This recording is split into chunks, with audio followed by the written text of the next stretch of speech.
2018, and hey, you know what? You said that's the first time in ages you said that with feeling. oh, whatever.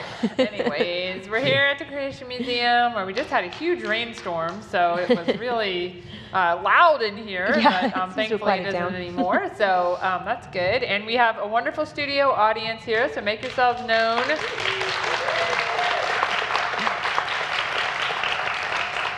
Okay, so now I'm bringing this up on my phone. Make sure your volume's down. Yeah, you didn't turn yours down. Good reminder to turn your volume down. Yeah, I can't think of everything. There's some delay in it coming up on the Answers in Genesis page, so if you're trying, it hasn't. Oh, I think it just came live. There we go. Okay, so people are starting to get online. So while people are getting online, let me run through a couple of things for our studio audience here. So, and for all the people watching as well. But you know, we have unique Christmas programs here at the Ark and the Creation Museum. We have Christmas Town at the Creation Museum. It'll be November 26th through to December 30. So straight after Thanksgiving through to December 30. We're closed Christmas Eve and we're closed on Christmas Day. And incredible light display at the Creation Museum. Live Nativity. We have the Cataluma with the live Nativity. And Mary and Joseph, and we have all sorts of other biblical characters too. And the Garden of Lights is absolutely spectacular. Pictures do not do it justice. It really is. Pictures don't do it justice, and amazing. You really got to come to see it and experience it. But you'll go a long way to find a display like this anywhere else in the United States. And of course, camel rides, and we have our wise man and others doing all sorts of interesting things. The other biblical characters that we have. It is a great time. It is a fun time. We have some concerts as well. And you can even zip line across the Ark in the lake. Cold, sorry, not the Ark, across the lake. Not the Ark, the lake, not the Ark. At the museum. Yeah, there's no zipping across the Ark. No, sorry. So at the museum, and that is absolutely spectacular too, to be able to see the lights. And then at the Ark, we have beautiful light display as well. And it is spectacular. That's our M. Zara's buffet at the Ark.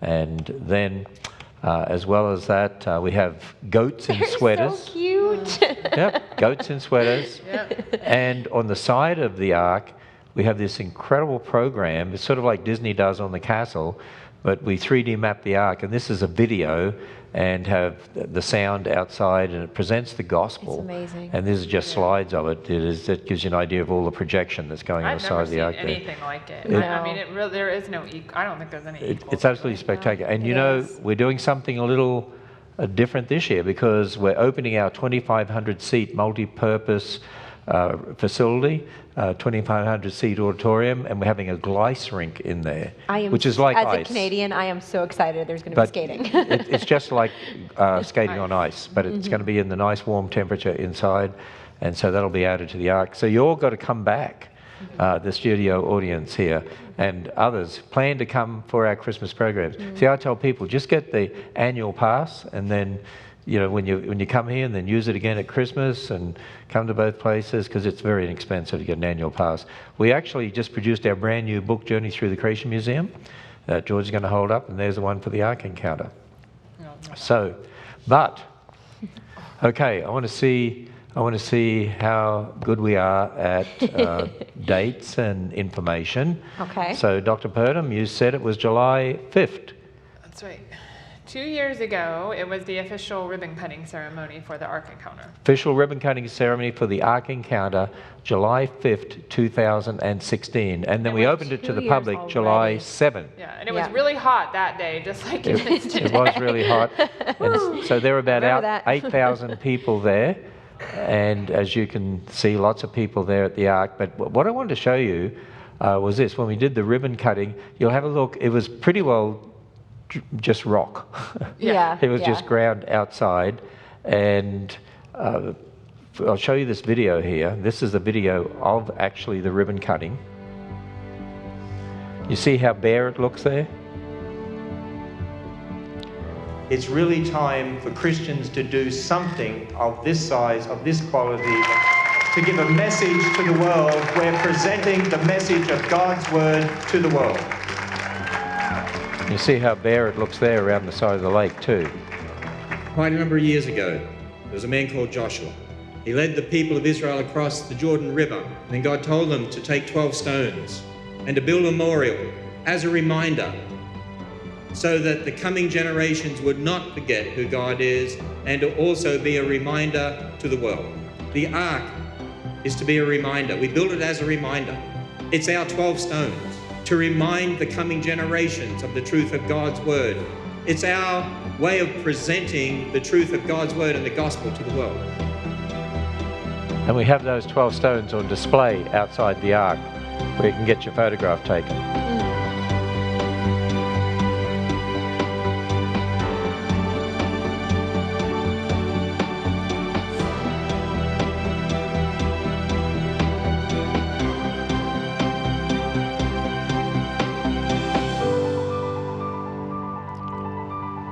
It's our 4,000 space parking lot, our shuttle buses. Hard to believe that was 2 years ago already.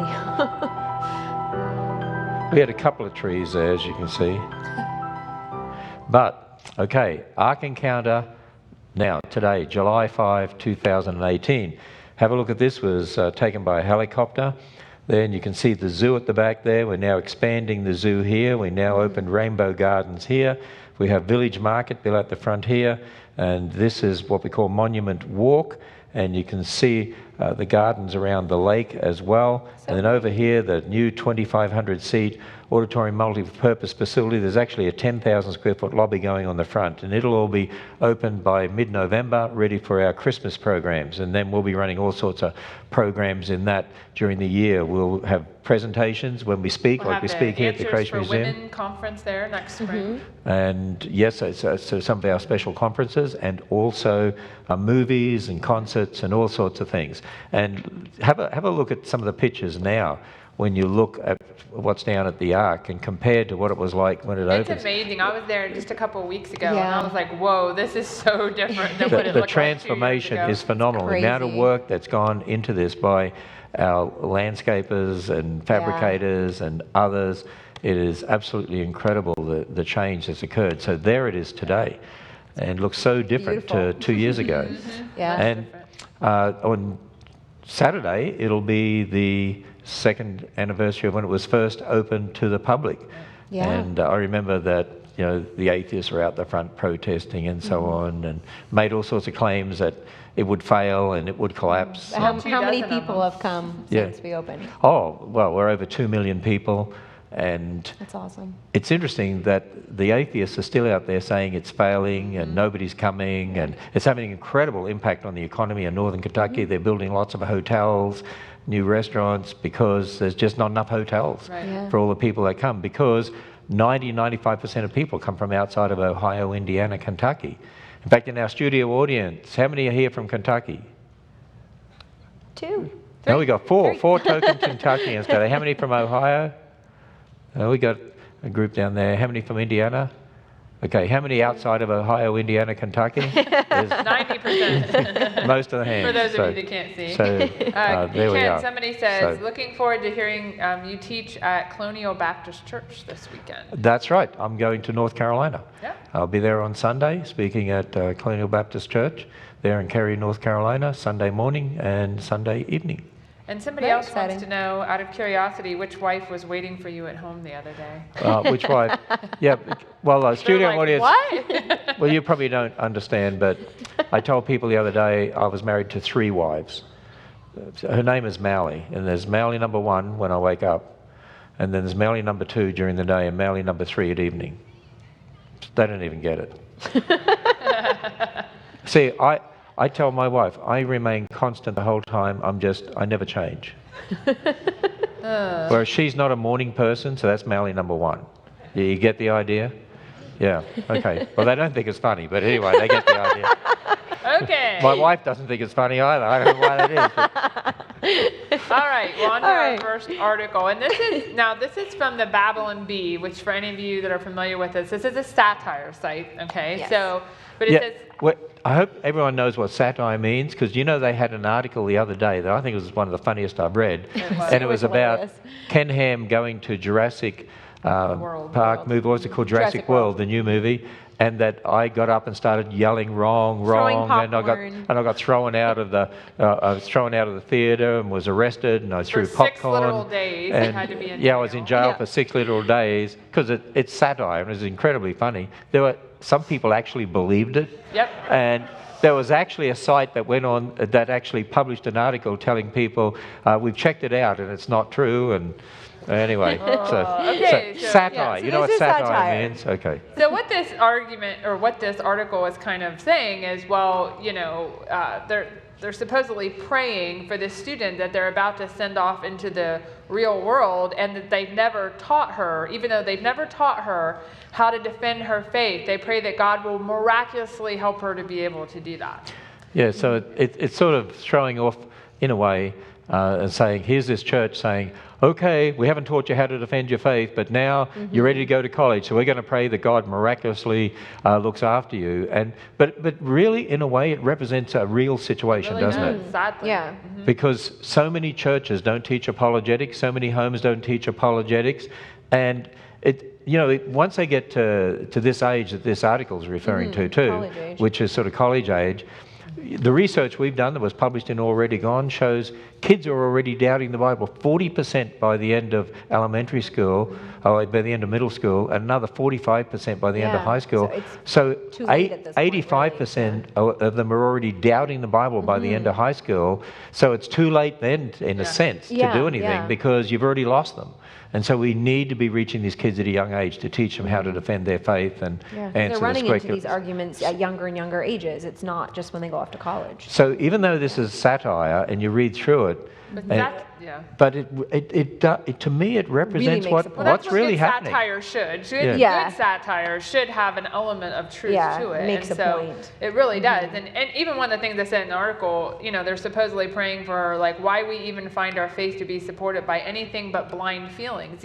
Christians don't have a blind faith. We have a reasoned faith, and what we see out there in the world supports and confirms the Bible. So that's what we need to be giving our young people as they go out into the So world. if there's an element of truth in satire, when they said Ken Ham was at Jurassic World and got thrown out of the theater and yelled wrong, Well, you got up. I'm sure knowing that they're telling lies and telling things that aren't true, that makes you upset. yeah, the truth is if I sat there and watched that movie, I'd probably be thinking that. Yeah, exactly. Yes, So exactly. that's the truth part, right? Yeah, Even though you wouldn't do anything Yeah, about it. exactly. Somebody said here, 3 wives, must be Canadian. They got A on the end of it. Do you have a comfortable doghouse to stay in? My doghouse has air conditioning. Someone here said, wasn't it Ken Ham who vandalized the Grand Canyon signs? Oh yeah, That was another Babylon Bee article. That's right. They seem to write a number He of was getting into all satires kinds about of me. trouble Yeah, with that it. I was supposed to at the Grand Canyon and vandalized all their signs saying millions of You're years. easy to make fun of. Yeah, Scratch it out. I would never do that, but I must admit I've thought about it when I was there. I actually did that once as a kid to encyclopedias we owned. I scratched out all the millions of years and put the proper dates in, and my mom was like, okay, well, this was a good thought, but... You did that? I did. I was like 7. Wow. Okay. Okay. Things you learn. I promise I won't do it if I go to the Grand We must Canyon. have done our background checks real well on this. Yeah, Walt doesn't let me in the library here at Answers in Genesis.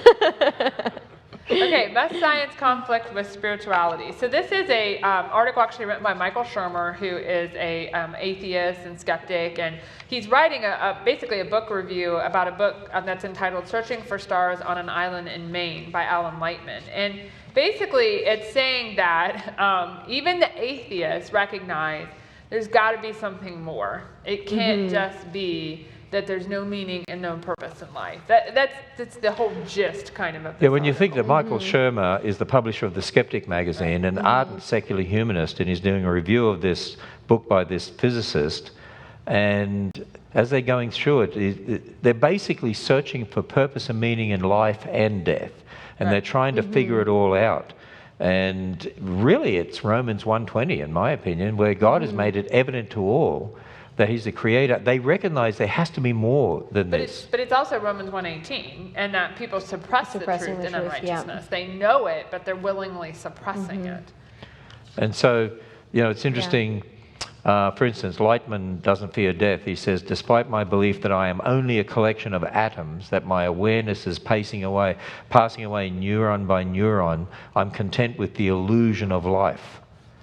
Well, how sad. I read that. I thought, how sad is that? Yeah. I mean, that you would think that way. His hope is just that in 100 years from now, some of his atoms will remain on that island. And that's his hope. And he talks about the fact that he was in a boat on a lake looking at the stars, and he felt that there had to be something bigger, and there had to be something greater, and he had some sort of spiritual experience or something like that. And he said, I felt a merging with something far larger than myself and a grand and eternal unity, a hint of something absolute. Well, because I believe he knows that there's a God.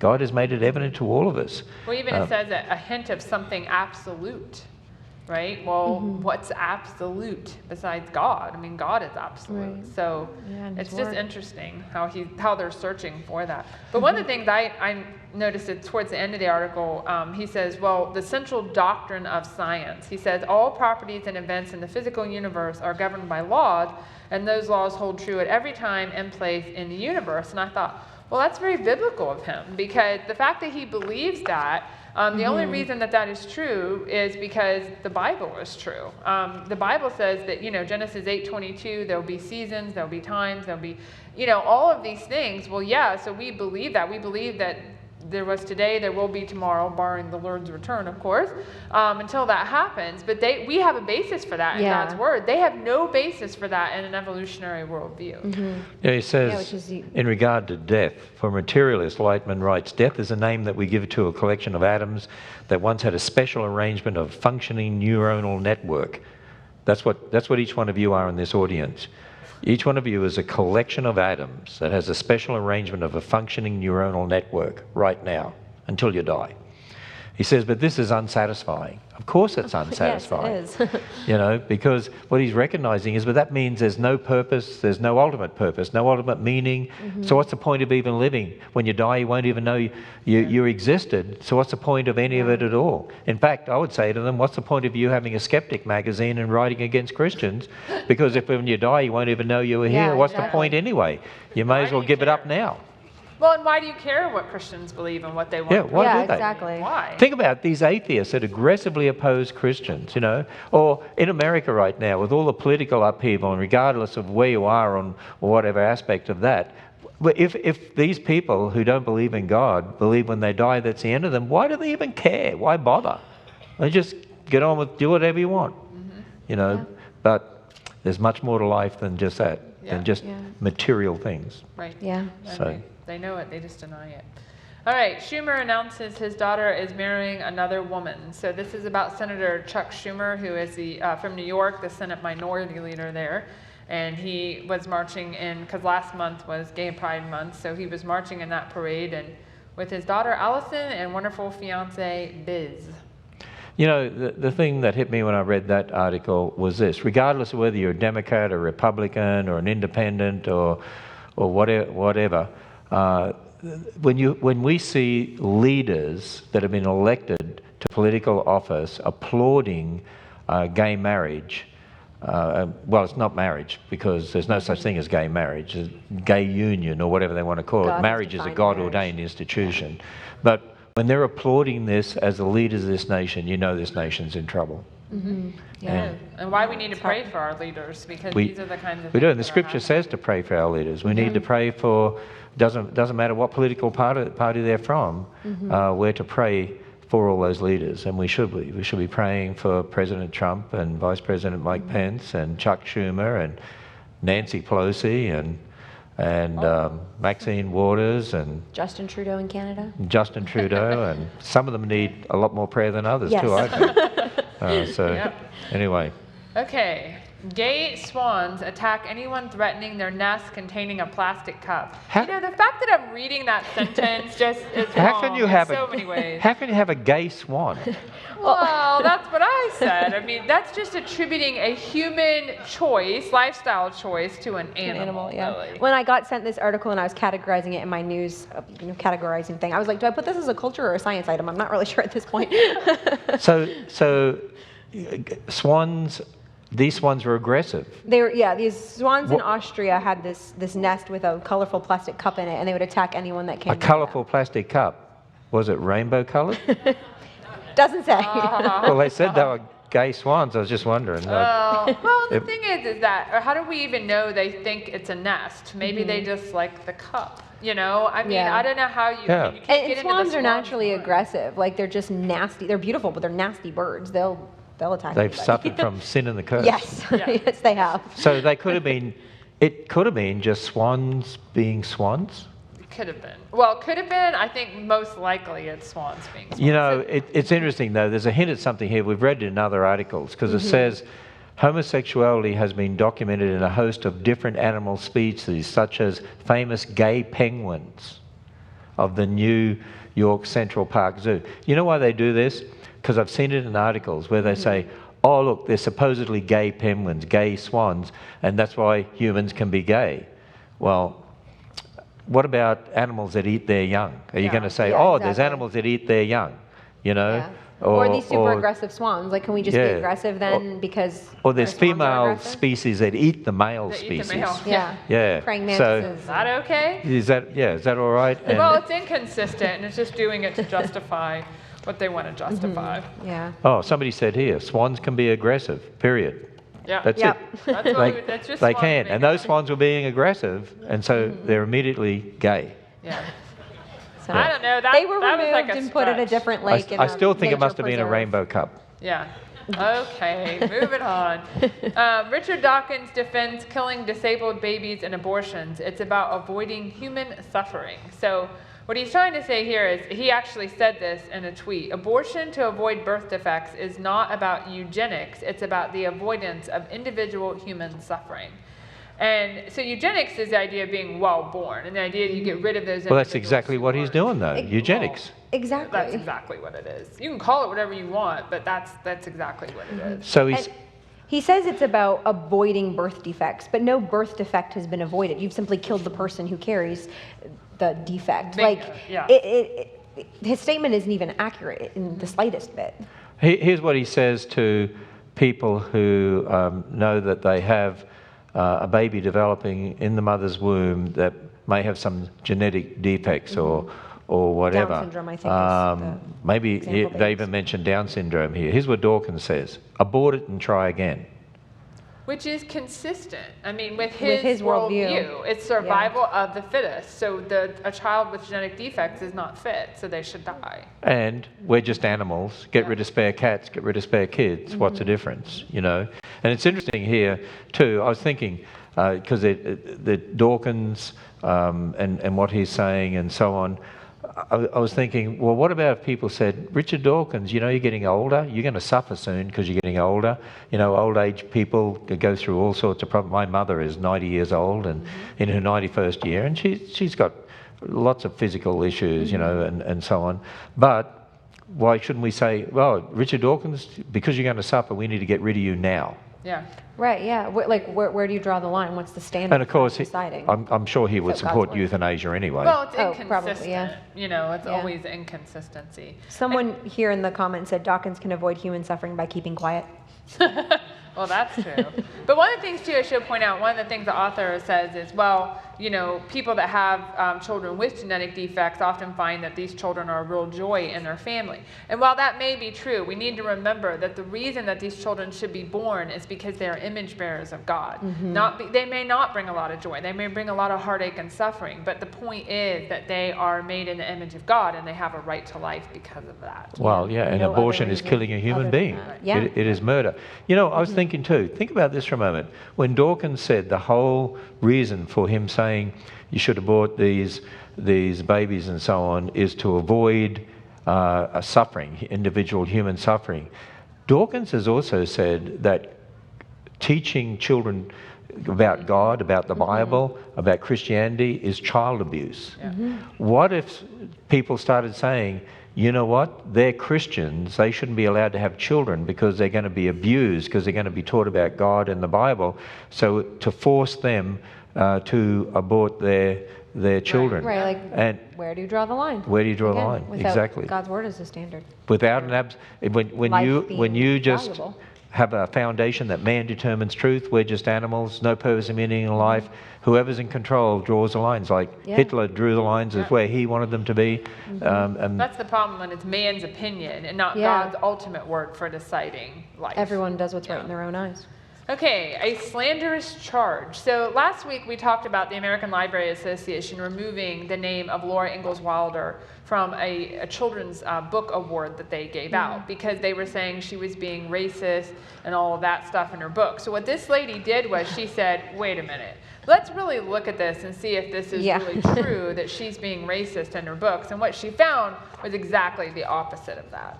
Big surprise. Which is what I remembered from reading them as a kid. I read that and I was like, I don't remember there being, like, I remember them. I must admit, I never read Little House on the Prairie stuff. Can't imagine. And I didn't watch the TV series. I mean, I think my wife and daughters did, but it was all girly stuff. Oh, whatever. No. What I thought was interesting is the author of this article quotes from the Washington Post, the New York Times, and others, saying that in one of the books, two characters state the only good Indian is a dead Indian. And they're like, see, it's racist. But her father, Laura Ingalls' father in the books, she ends one of her chapters saying, no matter what Mr. Scott said, Pa did not believe the only good Indian was a dead Indian. Like, her father's attitude in the whole book, she's like, her hero is like, these people are people, and we need to be respectful of them. And number one is you got to look at all the quotes in context. Yes, yeah.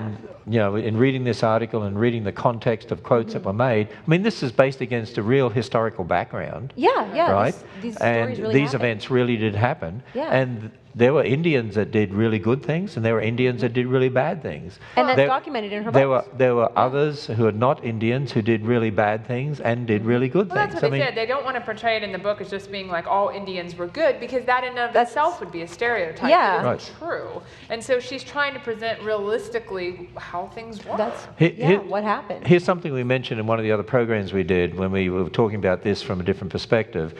The American Library Association took away the name of that award honoring this author, Laura Ingalls Wilder's, honoring her name because of that series, Little House on the Prairie. And they've taken stuff out of context and claimed she was racist and all the rest of it, which is not true. But here's the thing.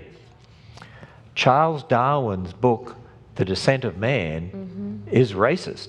Yep. I mean, it is overtly racist in that there are savage races, there are primitive races, higher races, that the Australian Aborigines and dark-skinned people from Africa are close to the apes and closer than the light-skinned people.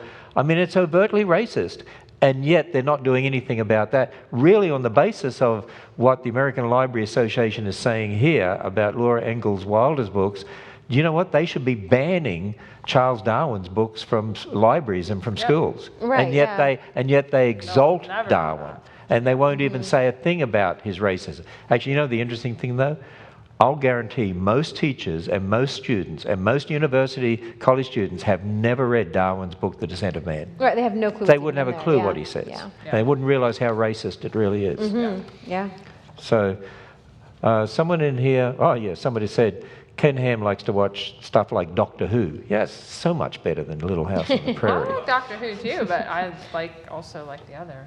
Hey, why don't we skip the next article and come back to it if we have time? Because we have to talk about this next one. This one. Oh, yeah, but you've got a bias towards that article. All right. Okay, so all right, we'll skip that one. So this next article I want to talk about has to do with the Galapagos Islands. And back in 2011, I had the opportunity to actually visit there. And this is one of the pictures that I took of the volcano Sierra Negra on the island of Isabela. And so the reason that's pointed, it looks all calm and placid and nice now, right? Okay, go to the next slide. So that was 2011. Now what does it look like? That's what it looks like now. Okay, so this is one of the most active. That looks prettier now. Well, all's in the eye From of a the beholder, I distance. guess. It's more colourful. Yeah, so it began. The gay swans might fight over that now.